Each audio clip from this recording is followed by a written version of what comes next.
Nehemiah chapter 1. Report from Jerusalem, verse 1. The words of Nehemiah, the son of Hakaliah.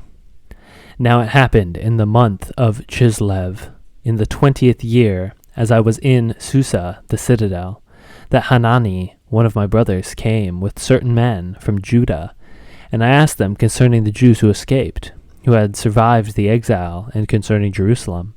And they said to me, the remnant there is in the province, who had survived the exile, is in great trouble and shame. The wall of Jerusalem is broken down, and its gates are destroyed by fire.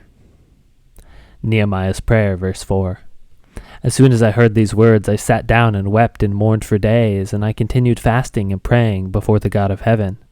And I said, O Lord, God of heaven, the great and awesome God who keeps covenant and steadfast love with those who love him and keep his commandments, let your ear be attentive and your eyes be opened to hear the prayer of your servant that I now pray before you, day and night, for the people of Israel, your servants, confessing the sins of the people of Israel, which have been sinned against you. Even I and my father's house have sinned. We have acted very corruptly against you and have not kept the commandments, the statutes, and the rules that you have commanded your servant Moses. Remember the word that you have commanded your servant Moses, saying, If you are unfaithful, I will scatter you among the peoples.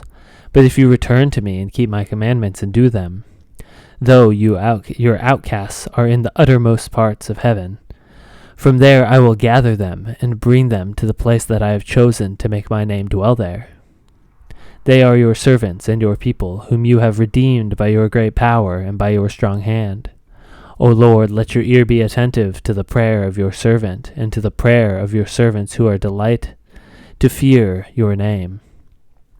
And give success to your servant today, and grant him mercy in the sight of this man. Now I was cupbearer to the king.